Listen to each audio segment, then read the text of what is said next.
అమ్మమ్మ, కాస్త మంచినీళ్ళు తాగు. నాకేమొద్దు. ఏంటమ్మా ఇది? అయినా నువ్విలా పోలీస్ స్టేషన్లో కూర్చుంటే చూడటానికి నాకెంత చిన్నతనంగా ఉంటుంది. నేనిక్కడ కూర్చుంటేనే నీకలా ఉంటే, నా కొడుకు పోలీస్ స్టేషన్లో దోషిగా నిలబడున్నాడు. నాకెంత బాధగా ఉంటుంది. మన కుటుంబం ఎలాంటిది? అలాంటి మన మీద ఇలాంటి నింద పడింది అంటే తట్టుకోవడం ఎంత కష్టంగా ఉంటుందో ఆలోచించావా? ఏం చేస్తాం అమ్మమ్మ, ఒక్కోసారి తప్పు చేయకపోయినా నిందలు మోయాల్సి వస్తుంది. అంతా మన తలరాత అనుకోవడమే. మావయ్యకేం కాదు, నాన్న కూడా వెతకడానికి వెళ్లారు కదా, అంతా మంచే జరుగుతుందమ్మమ్మ. అయినా నువ్విలా ఏమీ తినకుండా తాకుండా కూర్చుంటే నీ ఆరోగ్యం ఏమైపోతుందమ్మమ్మా? అవునమ్మా, నిన్ను చూసుకోవాల్సిన బాధ్యత మాకు ఉంది కదా. ఇలా జరిగినప్పటినుంచి నువ్వు పచ్చి మంచినీళ్లు కూడా తాగట్లేదు. ఇలాగే ఉంటే నీకేమవుతుందోనని మాకు భయంగా ఉందమ్మా. ప్రాణమైతే పోదు. ప్రాణంగా ప్రేమించుకున్న కొడుక్కి ఇలాంటి పరిస్థితి వచ్చినందుకు ఈ తల్లి గుండె ఎంత తల్లడిల్లిపోతుందో మీకర్థం కాదు. సార్, రిపోర్ట్ వచ్చింది. వచ్చిందా? దీనికోసమే నేను ఎదురు చూస్తున్నాను. ఇది మన చేతికొస్తే ఇంకెవరికి మాట్లాడే అవకాశం ఉండదు. వెళ్ళు. చిన్నపిల్లల్ని కిడ్నాప్ చేస్తే ఆ కేసు తీవ్రత ఎలా ఉంటుందో, తప్పు చేసిన వాళ్ళకి పనిష్మెంట్ ఎలా ఇస్తామో తెలిసేలా ఇప్పుడే చేస్తాను.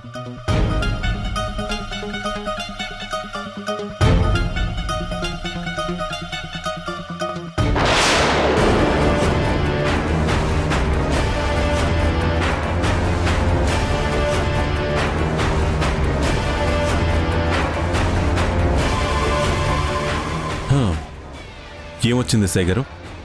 గూగుల్ టేక్అవుట్లో నేనెక్కడున్నానో వచ్చిందా? ఏమొచ్చింది? మీరు చెప్పిన రోజుల్లో నేను మా ఊర్లోనే ఉన్నాను, మా ఇంట్లోనే ఉన్నాను. అందులోనూ అదే ఉంటుంది. ఎందుకో తెలుసా? నేనే తప్పు చేయలేదు కాబట్టి. నా మీద ఎవరో తప్పుగా ఈ కేసు బనాయించారన్న నమ్మకం నాకుంది కాబట్టి. కనీసం రిపోర్ట్స్ అయినా వచ్చాయి కదా. ఇప్పటికైనా నిజం చెప్పండి. నిజమే మురారి గారు, కిడ్నాప్ జరగడానికి 2 రోజుల ముందు నుండి మీరు ఇంట్లోనే ఉన్నట్టుగా ఉంది. చెప్పాను కదండి, ఇది ఎవరో తెలివిగా చేశారు. నేనే తప్పు చేశానని మీరు అనవసరంగా నన్ను అరెస్ట్ చేశారు. నా రాధ వెతకడానికి వెళ్ళింది అని చెప్పారు. తను గర్భిణి అండి. తనను నేను ఎలాగైనా రక్షించుకోవడానికి వెళ్ళాలి. ఎంతో తెలివిగా కిడ్నాప్ చేసి డైవర్షన్ గేమ్ ఆడుతున్నారు. అంటే వాళ్ళు ఎంత ప్రమాదకరమైన మనుషులో ఇప్పటికైనా మీకు అర్థమైందా? నా మీద మీకు అనుమానం వచ్చేలా చేసి నేరస్తులు తెలివిగా తప్పించుకోవడానికి ఈ పని చేస్తున్నారు. ప్లీజ్ ఎస్ఐ గారు, నన్ను ఎలాగూ పంపించను అంటున్నారు. కనీసం నా రాధ సెల్ ఫోన్ అయినా మీరు ట్రేస్ చేయండి. తనని నేను ఎలాగైనా కాపాడుకోవాలి. ప్లీజ్ ఎస్ఐ గారు, నన్ను బయటికి పంపండి ప్లీజ్. తను నేను కాపాడుకోవాలి ప్లీజ్. ప్లీజ్ ఎస్ఐ గారు.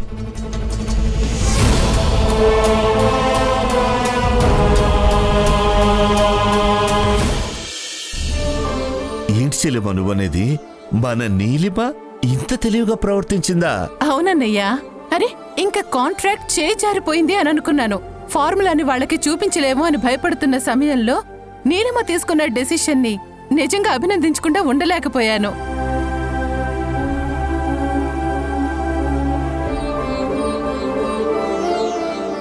పోనీలేవే, ఇది వరకు బాను అలాగే ఆలోచించేది. ఎంత పెద్ద సమస్య అయినా సరే అందరం భయపడుతూ ఉంటే బాను మాత్రం ఇట్టే పరిష్కరించేది. నేనే ఒక్కోసారి ఆశ్చర్యపోయేదాన్ని. ఎలా చేసేవని అడిగినప్పుడు అప్పుడు బాను ఒక్కటే మాట చెప్పేది. సమస్య వచ్చినప్పుడు భయపడితే పరిష్కారం కనిపించదు, ఆలోచిస్తే పరిష్కారం కాని సమస్యే ఉండదు అని. ఇప్పుడు నీలిమ కూడా అలాగే ఆలోచించి నీ పరువు నిలబెట్టింది.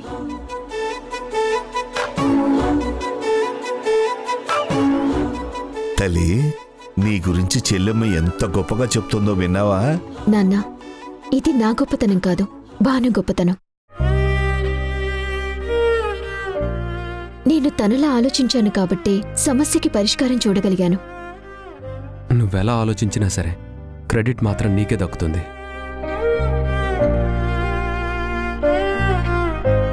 అవును, మొత్తం నువ్వే చేసి క్రెడిట్ పారదోకిచ్చావంట, ఎందుకు? నేను వాళ్లతో టైంపాస్ చేయించాను, కానీ టైంకి ఒక కొత్త ఆలోచన తీసుకొని లేని ఫార్ములానే ఉన్నట్టు చూపించింది పార్థియే కదా. అందుకే క్రెడిట్ అంతా తనదే. అవునా? ఇది మన అందరి సమిష్టి కష్టం. నీ తెలివితేటలు, పార్థు సమర్థత, మన కంపెనీ గురించి కార్తీక్ ఊర్మిళ పడే కష్టం, ఇదంతా కలిపి ఈ రోజు ఈ రిజల్ట్ వచ్చింది. దీనంతటికీ మూల కారణం భాను. తనిప్పుడు మనకి దూరంగా ఉండటం మన దురదృష్టం. దూరంగా ఉండడం ఏమిటే? అది ఎక్కడో ఉన్నట్టు మాట్లాడుతున్నావేంటి? అది దూరం అయిపోయింది, దేవుడి దగ్గరికి వెళ్ళిపోయింది. భాను ఎక్కడున్నా మనతోనే ఉంటుంది అని నేను ఇప్పటికీ అనుకుంటున్నాను. అందుకే రేపు తన పుట్టినరోజుని సెలబ్రేట్ చేయాలి అనుకుంటున్నాను.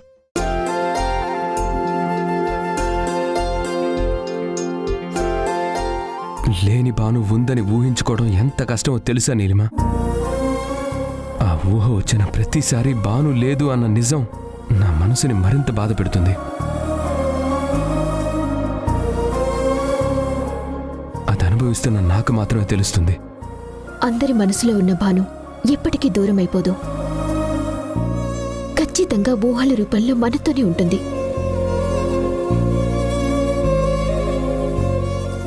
అందుకే తన పుట్టినరోజు కూడా ఊహలా మిగిలిపోకూడదు. తను ఎప్పుడూ అందరి గురించి ఆలోచించేది, అందరూ బావుండాలని కోరుకునేది. అలాంటి భాను పుట్టినరోజు అందరి సమక్షంలో జరగాలని నేనొక నిర్ణయం తీసుకున్నాను. 2 రాష్ట్రాల్లో ఉన్న అన్ని అనాథాశ్రమాలకి ఈ రోజే కేక్స్ పంపించమని నేను మన వాళ్ళకి చెప్పాను. అక్కడ వాళ్ళు మంచి మనసుతో బ్లెస్ చేస్తే ఆ ఆశీర్వాదాలన్నీ భానుకే వెళ్తాయి. అందుకే మీ ఎవ్వరికీ చెప్పకుండా ఈ నిర్ణయం తీసుకున్నాను. నేనేమీ తప్పు చేయలేదు కదా? చూడు తల్లి, ఒకప్పుడు భాను నీ వల్లే ఇబ్బంది పడేదని అందరం బాధపడేవాళ్ళం. కానీ ఈరోజు నువ్వే భాను గురించి ఇంతలా ఆలోచించడం మాకందరికీ చాలా సంతోషంగా ఉందమ్మా. మంచి ఆలోచన నీలిమ. భౌతికంగా తను మనకి దూరమైనా తన ఆత్మకి శాంతి చేకూర్చడానికి నువ్వు ఈ పని చేయటం నిజంగా నాకు చాలా ఆనందంగా ఉంది.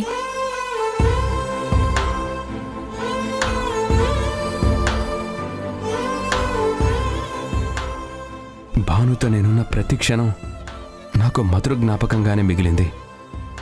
ఆ జ్ఞాపకాలతో నన్ను బ్రతకమని తను శాశ్వతంగా వెళ్ళిపోయింది.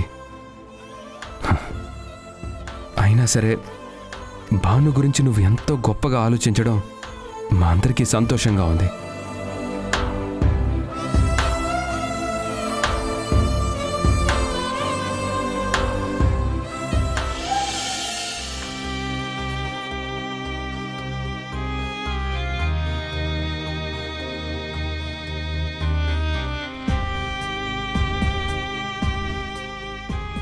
నీకు గుర్తుందా భాను, లాస్ట్ టైం నీ పుట్టినరోజు నేను సర్ప్రైజ్గా ప్లాన్ చేశాను. ఆ రోజు నువ్వు ఎంతో హ్యాపీగా ఉన్నావు. అది ఇప్పటికీ నా కళ్ళకు కట్టినట్టే ఉంది. ఆ క్షణం నా కళ్ళ ముందు కదులుతూనే ఉంది.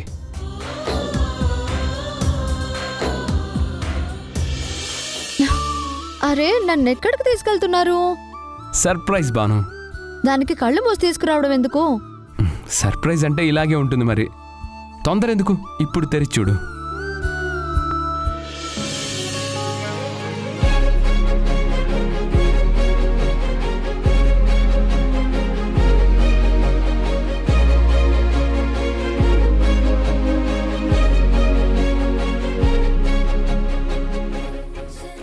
నా మనసుని గెలిచి నన్ను మనిషిగా మలిచి నీ ప్రేమతోనే నేను నిన్ను ప్రేమించేలా చేసుకొని నన్ను మార్చిన నా హృదయ దేవతకి పుట్టినరోజు శుభాకాంక్షలు. థ్యాంక్ యూ సో మచ్ అండి. ఈరోజు నా పుట్టినరోజు అన్న విషయం నేను మర్చిపోయాను. మీకు గుర్తుందా? నువ్వే నా ప్రాణం అయినప్పుడు నా ప్రాణం ఎప్పుడు పుట్టిందో నేను తెలుసుకోలేకుండా ఎలా ఉంటాను భాను. అందుకే ఈ చిన్న సర్ప్రైజ్ ప్లాన్ చేశాను. ఎలా ఉంది? మీ మనసు అంత అందంగా ఉంది, మీ చిరునవ్వంతా స్వచ్ఛంగా ఉంది. అవునా? సరే, కేక్ కట్ చేద్దు ఆగు.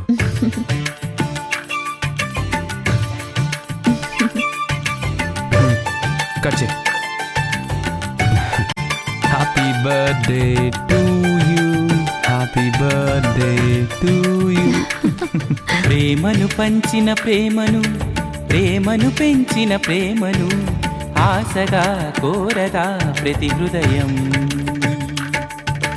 ప్రేమను పొందటమో వరం, అది అంబరమంటిన సంబరం. ప్రేమలో తేలుదాం ప్రతి నిమిషం. థ్యాంక్ యూ సో మచ్ అండి. ప్రేమలో ఈలో ఆ క్షణం నేను ఊహించలేకపోయినా మళ్ళీ సంవత్సరం తిరిగేసరికి నీ జ్ఞాపకమే నాతో ఉంటుంది, నువ్వు నాకు దూరం అయిపోతావని నేను కలలో కూడా ఊహించుకోలేకపోయాను. ఇప్పుడు కన్నీళ్లతో నీకు పుట్టినరోజు శుభాకాంక్షలు చెప్తున్నాను. Happy birthday Banu.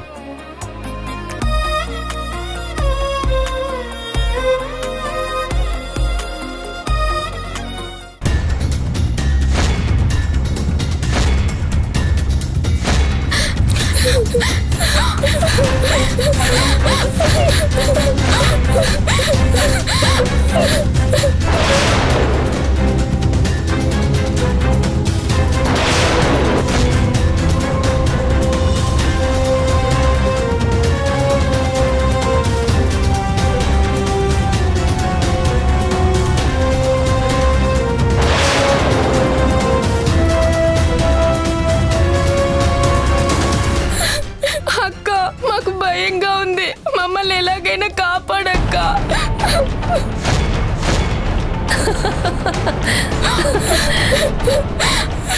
ఏంటే మీ పిచ్చితనం? ఇప్పుడు పిల్లలు ఎంత తెలివిగా ఉన్నారు, మీరు మాత్రం ఇంత మైకంగా ఉన్నారేంటే? మిమ్మల్ని కాపాడటానికి వచ్చిన మీ అక్కే దొరికిపోయింది. అలాంటి మీ అక్క కాపాడుతుందని మీరెలా అనుకుంటున్నారు? భయం ఉంటుంది కదా మేడం, అందుకే అలా బాధపడుతూ ఉంటారు. ఈ ఇంజెక్షన్ ఇస్తే మత్తులోకి జారుకుంటారు.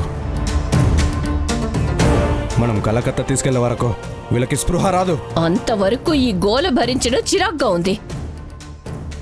ముందు ఇంజెక్షన్స్ త్వరగా ఇచ్చేయండిరా. అసలు నువ్వు ఆడదానివేనా? నీకు మనసంటూ ఉందా? సాటి ఆడపిల్ల అన్న కనికరం కూడా లేదా? ఆడదానికి ఆడదే శత్రువు అన్నట్టుగా నువ్వు ఇలా ప్రవర్తించడం ఏమైనా పద్ధతిగా ఉందా? ఏంటి రాధా, నీతులు చెప్తున్నావా? హ్, నువ్వు చెప్పే నీతులు వినడానికి ఇక్కడ ఎవ్వరూ సిద్ధంగా లేరు. నేను ఆడదాన్నే, కాని బ్రతకాలి కదా. హ్మ్, నేను అనుకున్నట్టు బ్రతకాలంటే నాకు డబ్బు కావాలి. అయినా నేనే హత్యలు మానభంగాలు చేయలేదే. భగవంతుడు మన ఒంట్లో విలువైన సంపదలుంచాడు. కిడ్నీలు, కళ్ళు, హార్టు, లివరు, వీటన్నిటికీ మార్కెట్లో చాలా రేటుంది. అందులోనూ ఇలాంటి చిన్న పిల్లలవి ఇంకా రేట్ ఎక్కువ పలుకుతాయి. అవి నేనమ్ముకుని బ్రతుకుతున్నాను. జస్ట్ ఇది చిన్న వ్యాపారం మాత్రమే. అది నీకెందుకు అర్థం కావడం లేదు? ప్రాణాలు తీసేదాన్ని వ్యాపారం అనరు, రాక్షసత్వం అంటారు. ఆడదంటే అమ్మతనానికి ప్రతిరూపం, మమకారానికి ప్రతిబింబం. అలాంటిది నీలో ఇలాంటి రాక్షస మనస్తత్వం ఉండడం నాకు చాలా ఆశ్చర్యంగా ఉంది. నువ్వు కూడా ఒక తల్లికి పుట్టిన మనిషివే కదా. నీ కడుపును కూడా పిల్లలు పుట్టే ఉంటారు కదా. తల్లి మమకారం ఎలా ఉంటుందో నీకు తెలీదా?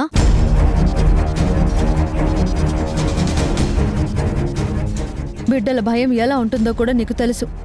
అలాంటిది నువ్వు ఇంకొక ఆడపిల్ల విషయంలో ఇంత రాక్షసంగా ప్రవర్తిస్తున్నావా? ఇంకొక్కసారి ఆలోచించు. చూడు రాధా, నీతో ఎప్పుడు ఇదే ప్రాబ్లం.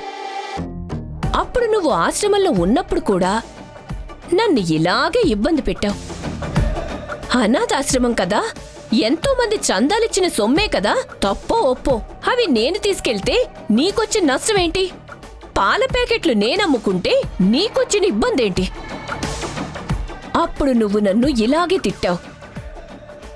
నన్ను తప్పు చేసిన దానిలాగా చూసావు. అప్పుడే నువ్వు నాకు నచ్చలేదు. కానీ ఆశ్రమం నుంచి బయటికి వెళ్ళిపోయినా నీతో పగ్గేంటి అని వదిలిపెట్టేశాను. మళ్ళీ ఇప్పుడు తిరిగొచ్చి నా వ్యాపారాన్ని దెబ్బతీద్దాం అనుకుంటే వదిలేస్తానని ఎలా అనుకున్నావు? అయినా డబ్బు విలువేంటో తెలిసిన దాన్ని. కన్నీళ్లకి కరిగిపోతే లక్షలు నా చేతికి ఎలా వస్తాయి? ఇంత పెద్ద నెట్వర్క్లో నేనొక్కదాన్నే ఉన్నానంటావా? నాకు తోడుగా ఇంకెంతమంది ఉండుంటారు? కిడ్నాప్ చేయడం వాళ్ళకి ఎంత కష్టమైపోతుంది. అందుకే ఆ పని నేను చేస్తున్నాను. వీళ్ళని ఇక్కడి నుండి కలకత్తా పంపించాలంటే నాకెన్ని సమస్యలు వస్తాయి. పోలీసులు ఎంక్వైరీ ఉంటుంది. తప్పు చేసిన వాళ్ళు తప్పించుకోగలరు అనుకుంటారు, కానీ తప్పించుకోలేరని తెలుసుకోలేకపోతున్నావు. ఇప్పటికైనా నీ తప్పు నువ్వు తెలుసుకుని మర్యాదగా మమ్మల్ని వదిలేయ్. లేదంటే ఏం చేస్తావు? అసలు ఏం చెయ్యగలవు?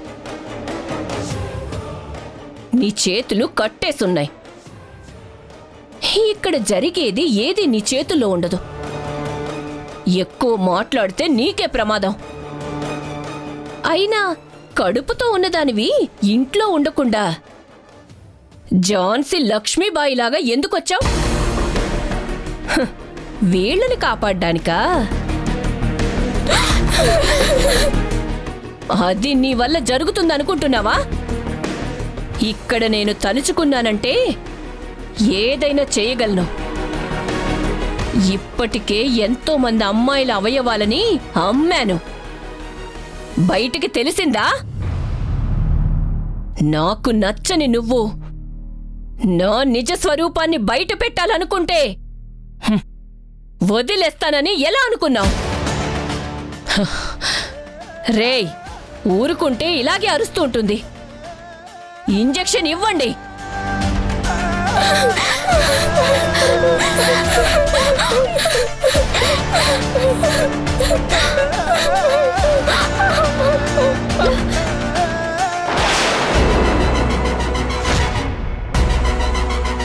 ఇవ్వండ్రా.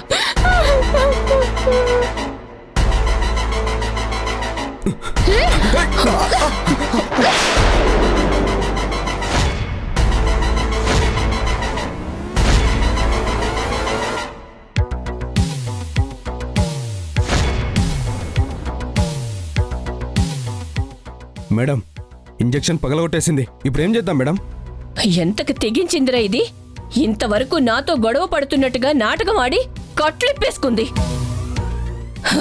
దీని తెలివి నేను తెలుసుకోలేకపోయాను. దీన్ని మాత్రం వదలకూడదు. దీన్ని చంపేయండిరా. ఎస్ఐ గారు, రాధ ఎక్కడుందో లొకేషన్ ట్రేస్ అయిందా? ట్రేస్ అయింది. సిటీకి దూరంగా శ్రీశైలం వెళ్లే హైవేలో ఫారెస్ట్ మధ్యలో ఏదో పాడుబడిన బిల్డింగ్ చూపిస్తోంది. నా రాధ అలాంటి ప్రాంతంలో ఉందంటే ఖచ్చితంగా తను ప్రమాదంలో ఉంది.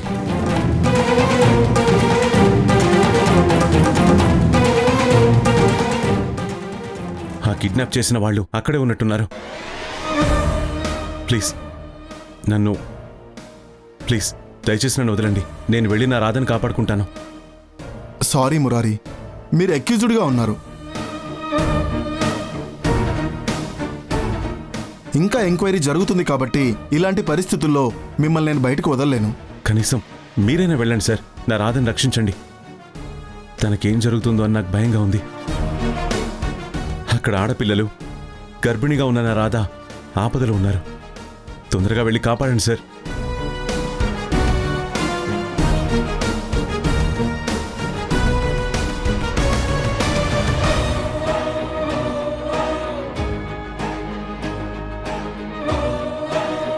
నిన్ను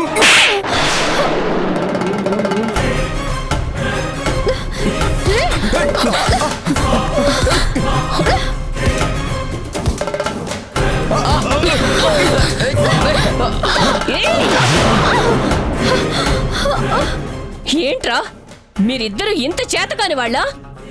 ఒక ఆడదాన్ని ఏమీ చేయలేకపోతున్నారు. ఇక్కడి నుంచి ఈ పిల్లల్ని తప్పించిందంటే మనందరం జైల్లో చిప్పకూడు తినాల్సిందే. ఎటువంటి పరిస్థితుల్లో దీన్ని వదలకండి.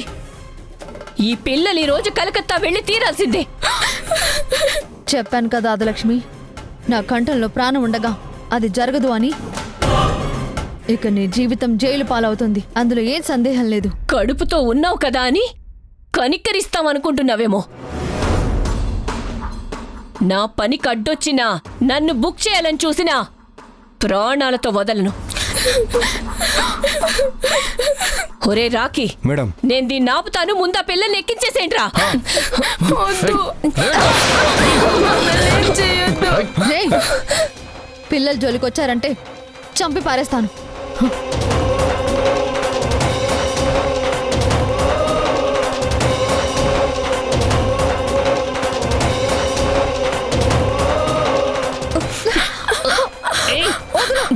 నిన్ను